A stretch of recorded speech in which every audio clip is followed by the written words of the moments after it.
Olá, preciosa irmã, seja bem-vinda. Nós estamos hoje iniciando mais um dia de aula. É com muita alegria que eu quero receber você aqui nessa aula tão especial. Hoje, o nosso encontro se dá com a quinta aula da Escola de Esté e tivemos na semana passada, né, uma mudança de rota que o Senhor nos fez passar. Por isso que nós não conseguimos vir aqui deixar a aula, a quinta aula. Mas aprove o Senhor, eu creio que preparar o momento certo para que pudéssemos estar novamente aqui e juntas aprender mais um pouco nessa caminhada tão especial que tem sido a Escola de Esté. E se você está aqui nessa quinta aula, eu louvo a Deus pela sua vida, viu? Eu creio assim que Deus separou você para esse tempo. Muitas vezes a gente não entende alguns processos que nós passamos lá atrás, né? Ou até mesmo que nós estamos passando hoje. Mas essa aula de hoje ela é muito especial porque ela nos ensinará que processos nos levam a propósitos. E quando a gente fala de processo, gente, processo é realmente um processo. Não começa num dia e termina no outro. É uma jornada, é diário, sabe? É todos os dias. E todos os dias, quando a gente decide viver o processo, porque muitas vezes a gente não quer viver o processo, a gente quer viver o propósito, que é tanto falado, né? Quantas vezes nós ouvimos falar sobre propósito?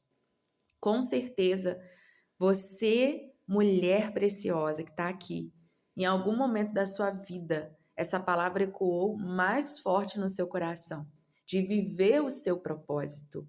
Mas nenhum propósito, escute isso, nenhum propósito nasce sem um processo. Gente, quem é mãe aqui sabe, né? Se você gerou uma criança, que ela não nasce sem um processo. E é o tempo de espera, porque quando a criança está sendo gerada, né? Eu sou mãe de dois meninos. Eu tenho um chamado Davi, que é o caçula, tem 4 anos, e o mais velho, que é o meu, né, primogênito Samuel. E cada gestação foi diferente uma da outra, não foi igual, né? Mas todas elas eu tive que esperar o tempo de nascer, o tempo, né, de sair da minha barriga e vir para fora. O Samuel, ele nasceu de parto normal e foi um parto assim, onde eu pude ver a minha capacidade de vencer a dor. Porque antes dele nascer, a dor que eu senti foi muito forte. Se você fez parto normal, você sabe do que eu tô te falando, né? E quando ele nasceu, instantaneamente, gente, a dor passou.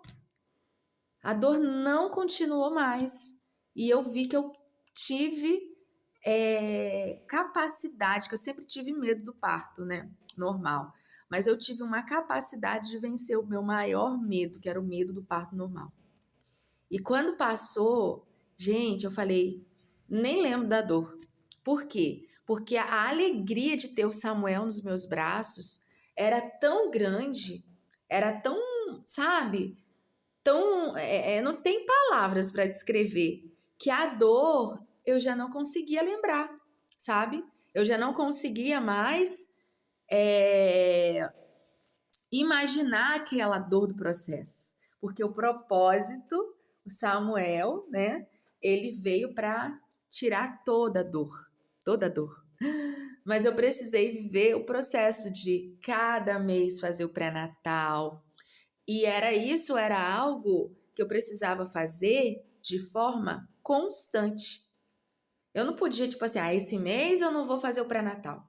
Esse mês eu não vou lá ouvir, né, os batimentos do coração de Samuel. Não, eu vivia a gestação intencionalmente. Tinha o tempo do enjoo, que eu não queria comer porque eu estava enjoada. Teve o tempo do cansaço, que a barriga cresce muito e você fica mais cansada para andar, para dormir, né? Mas se eu não quisesse viver aquele processo da gestação, eu não veria o Samuel, o meu primeiro filho. Então eu tive que abraçar o processo, abraçar intensamente, sabe? Cada dia do meu processo. Eu precisei ter cuidado com a minha alimentação, eu precisei ter cuidado com os lugares que eu frequentava, como eu me locomovia, porque tinha uma criança dentro de mim sendo gerada. Eu não podia fazer as coisas de qualquer jeito, porque eu queria ver o meu filho nascer no tempo certo, né? Porque eu podia, se eu negligenciasse aquele protocolo do médico, as orientações, eu podia ter tido um aborto, podia ter acontecido muitas coisas se eu não decidisse ser intencional no meu processo de gerar. E quando você está num processo, minha irmã, por mais que seja um processo difícil, você tem que ser intencional. Viver todo dia o processo intencionalmente, porque é um caminho. E você vai dando passos, ó. E cada passo que você vai dar vai te levar para o caminho que você tem que trilhar para alcançar o que Deus tem para você, tá? E essa aula de hoje vai falar sobre o processo de Esté. Lá no capítulo 3, na aula passada, nós falamos sobre Mardokai, ele não ter se prostrado diante de Amã. E nós trouxemos aqui sobre um posicionamento que nós precisamos ter de não nos prostrar diante daquilo que não é do agrado de Deus. Nós usamos esse tema base, né, para a aula. Se você não assistiu, a aula está no canal do YouTube, né, aqui nesse canal. Você pode voltar, tem a aula 1, a aula 2, a aula 3 e a aula 4. Essa é a nossa quinta aula. Nós vamos ter 12 aulas, tá? E cada aula nós vamos falar de um tema inspirado pelo Espírito Santo. Gente, não sou eu quem venho aqui e penso e crio o tema. É o Espírito Santo, quando eu vou orando, que vai me trazendo, né, o tema a ser falado. Tem dia que é assim, no último minuto, né, que o Senhor traz. Mas eu fico em paz, porque eu sei que quando vem do Senhor, vai trazer resposta para a sua vida, vai trazer resposta para a minha vida, né? Porque veio do coração do nosso Abba. E a aula de hoje, gente, não vai ser uma aula extensa, não vai ser uma aula grande, vai ser uma aula muito precisa, sabe? E assim, pontual. Ela vai trazer o recado rápido do Senhor para nossa vida, mas ela vai dar destino para gente. Ela vai dar destino para aquilo que o Senhor tem nos chamado a fazer. E leia comigo agora, lá em Esté, no capítulo 4, tá? Esse capítulo, ele vai falar de quando Mardokai, ele se veste de pano de cinza, porque é decretado a ordem, né? Porque quando ele não se prostra diante de Amã, Amã com raiva vai até o rei e ele decide falar para o rei para fazer um decreto contra o povo judeu, que era o povo de Amã, né? Porque ele fica com raiva. Porque Satanás, ele quer que a gente não faça o que é correto. E quando a gente decide obedecer o Senhor, quando a gente decide ser fiel àquilo que o Espírito Santo nos chamou a fazer, o inimigo ele vai tentar nos atingir. Ele vai tentar usar situações para nos calar, para nos amedrontar. E Amã, ele é o inimigo que traz o medo, né? A gente pode dizer que a Amã é representado por aquele que quer fazer a gente ter medo de fazer a vontade de Deus. Amã, ele quer amedrontar. Então, quando você está diante de uma situação que Deus ele te chama para algo, né? Que Deus ele te separa para algo e vem no meio desse processo, né? Vem o medo, é como se fosse o Amã. Ele quer fazer você ficar paralisada.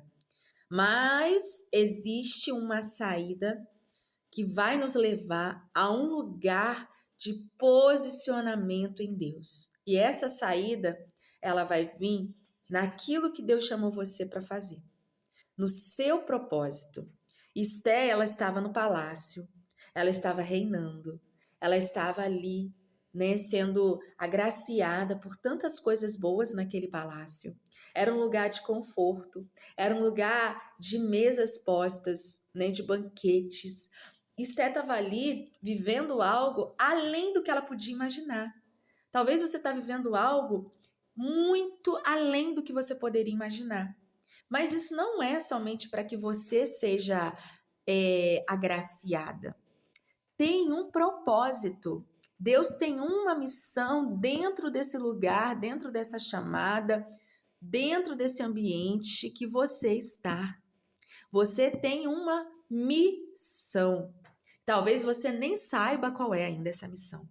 Mas o Senhor ele vai começar a te mostrar através de situações que vão surgir para tirar o seu conforto. Deus vai provocar desconforto na sua vida, minha irmã, para te levar para o propósito. E qual foi o desconforto que Deus provocou em Esther?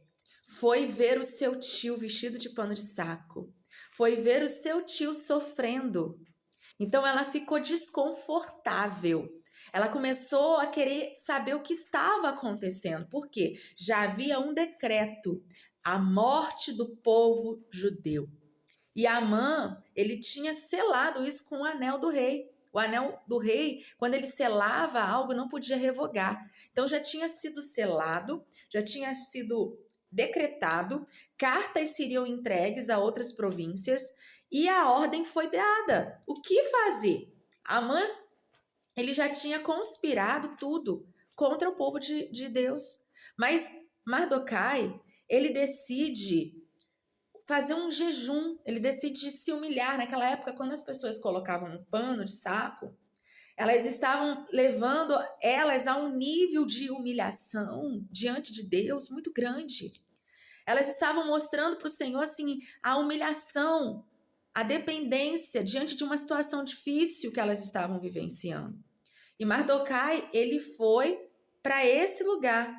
Mardokai, ele foi para um lugar de humilhação. E a palavra de Mordecai, né, foi assim, para Esther.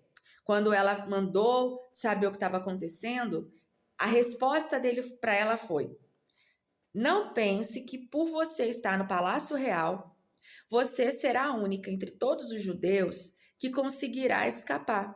Porque se você ficar calada agora, de outro lugar virá socorro e livramento para os judeus. Mas você e a casa de seu pai perecerão. Mas quem sabe se não foi para um tempo como este que você foi levada à condição de rainha?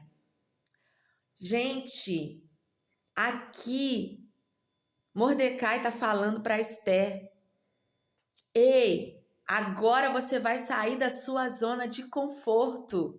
Porque não adianta, não é porque você está no palácio que você vai escapar. Porque se você está no palácio, você é com certeza a resposta para essa situação. Você é a resposta para essa dificuldade. Você é a resposta para esse momento de tormenta. E eu posso sentir Deus falando com a gente assim: agora eu vou começar a desestruturar coisas na sua vida, porque você vai ser a resposta. Aí você fica querendo assim, pensando assim: eu vou fugir. Eu vou fugir, eu vou me esconder. Mas a palavra profética do Senhor para a nossa vida hoje é: a resposta está em você, para o caos que está acontecendo, para o caos que está vindo sobre a sua vida ou sobre a vida de pessoas que você ama. Você, mulher preciosa, restaurada, escolhida, é a resposta. Não fuja. Eu vejo aqui Mordecai como Espírito Santo na vida de Esther, trazendo para ela, um despertamento, trazendo para ela uma visão de que talvez Esther não estava conseguindo ter, porque existem momentos que a gente está em lugares, né, que nós estamos em lugares que a nossa visão diante de algumas situações, ela precisa ser aberta pelo Espírito Santo. E aí o Espírito Santo vai usar pessoas que vão falar para você o seguinte: é com você. Isso é com você. Não adianta você olhar para a direita, para a esquerda e achar que não, eu vou tentar falar com alguém, vou tentar. Não, é você. Deus está chamando você. Não se sinta inútil, não se sinta incapaz, porque o Senhor vai te capacitar. É você que é hoje, nesse tempo, chamada para essa missão. E uma coisa que me chama muito a atenção, né, que eu quero compartilhar com você nessa aula, é que a estratégia Deus vai dar para você. O despertamento foi Mordecai que despertou. Mas a estratégia para vencer o inimigo Deus deu para Esther. Deus vai dar para você a estratégia diante de situações que Ele vai querer que você resolva. O Senhor vai te dar a estratégia. Esther, ela fala assim, lá no capítulo 4, tá? No verso 15, vai dizer assim, então Esther pediu que levassem a Mordecai a seguinte resposta. Olha só. Vá e reúna a todos os judeus que estiverem em Suzã e jejuem por mim. Não comam nem bebam nada durante 3 dias, nem de dia nem de noite. Eu e as minhas servas também jejuaremos. Depois irei falar com o rei, ainda que seja contra a lei. Se eu tiver que morrer, morrerei. Porque naqueles dias, Esté estava 30 dias sem entrar na presença do rei. E havia uma lei, né, naquela época, que era o seguinte: se você entrasse na presença do rei sem ser solicitada, sem ser chamada, você poderia receber pena de morte. Então, Estela estava arriscando a vida dela. Estela sabia que para ela falar com o rei, para ela se posicionar, ela teria que dar a vida dela. Ela não deu só o tempo de jejum dela, de oração, de separação. Ela estava dando a vida dela por amor ao povo dela. Aquilo que Deus vai colocar para você, a causa que Deus vai colocar nas suas mãos, é uma causa de amor que vale a vida. Sabe? Você vai amar tanto essa causa, sabe? Você vai ficar tão indignada por causa disso, que você vai ter esse amor, vai ser tão grandioso que vai valer todo o seu esforço, sabe? Existem coisas que a gente fica indignada. Eu não sei se você tem algumas coisas que você não aceita, você vê, mas você não aceita. Você fala, eu não aceito isso, sabe? Injustiça, eu não aceito injustiça, eu não aceito a mentira, eu não aceito situações que comprometem a vida de outras pessoas, eu não aceito. Então, é nessas causas que você fica indignada que você tem o seu chamado para exercer. A sua maior indignação é o seu chamado. Esther estava ali indignada porque havia uma injustiça para o povo dela. Então, ela agarrou essa causa com todo o seu amor, com toda a sua força. Aquilo que você olha e vê e diz assim, eu não consigo ver famílias sendo destruídas. Eu não consigo ver casamentos sendo destruídos. Eu não consigo ver crianças passando dificuldade. Minha irmã, essa é a causa que o Senhor colocou na sua mão para você orar e jejuar. E você vai chamar outras pessoas, porque Esther, ela teve uma disciplina espiritual que envolveu outras pessoas, as suas servas, o povo judeu, seu tio, seu primo, né, o Mardocai, todos foram envolvidos nessa causa. Então, quando Deus te dá uma causa, você arrasta pessoas com você nessa causa. O Espírito Santo de Deus vai colocar pessoas junto com você por essa causa. Você não vai estar sozinha, mas existe uma chave que o Senhor quer liberar para a gente. Não é na força do nosso braço. Não é na força das nossas mãos. Não é. Não é na voz que nós vamos ter que usar. Não é se eu vou gritar, se eu vou falar baixo. Não. É na oração, é no jejum. Não é quando eu brigo, não é quando eu vou atrás da pessoa, não é quando eu tento trazer meu pensamento, a minha razão. É na oração, é no jejum, é nas práticas espirituais da palavra de Deus. É quando eu uso a espada, que é a palavra de Deus, ao meu favor, ao favor da causa que Deus vai colocar na minha mão. porque eu estou no lugar certo, na hora certa, e eu estou disponível para aquilo que o Senhor está me chamando para fazer nesse tempo. Então essa causa, ela vai ser minha para que eu venha executá-la em oração e jejum e na dependência do meu Pai, na dependência do Senhor, na dependência do Espírito Santo. E hoje, qual é a causa que Deus te entregou? Qual é a causa que você está indignada? Qual é a causa que quando você olha o seu coração sangra? Você chora. Você chora, o seu coração ele fica partido. Quais são as causas que o Senhor tem te entregue hoje, minha irmã? Hoje você está sendo intimada pelo Espírito Santo. Você está sendo convocada hoje. Essa aula é para dizer para você: ei, está sobre você a palavra profética. É para esse tempo que Deus te chamou. É para esse tempo que o Senhor elegeu você. E você vai falar comigo assim, o seu nome daí, tá? Repete comigo com o seu nome. E eu vou repetir daqui. Eu, Daiane, fui eleita para esse tempo, para uma causa que o Senhor colocou nas minhas mãos. E eu não vou negligenciar. Eu vou orar, eu vou jejuar, eu vou ter as pessoas certas do meu lado e nós vamos ver essa causa ser vencida pelo poder que há no nome de Jesus. Aleluia. Minha irmã, é como o Espírito Santo fez que eu falasse. Não é uma aula longa, mas é uma aula pontual. Comece hoje. Comece agora. Não deixe para amanhã. Se coloque de joelhos por essa causa. Por essa causa, eu me coloco de joelhos. Por essa causa, eu dou até se for necessário a minha vida. Porque eu sei que Deus me chamou para esse tempo. Amém? Que Deus abençoe você. Até a nossa próxima aula. E que você possa mergulhar, sabe? Nesse chamado que o Senhor está te entregando hoje. Para que você veja que não é em vão aquilo que Ele colocou nas suas mãos, para que você venha buscar dele aquilo que Ele vai te dar para você vencer essa situação, no nome de Jesus.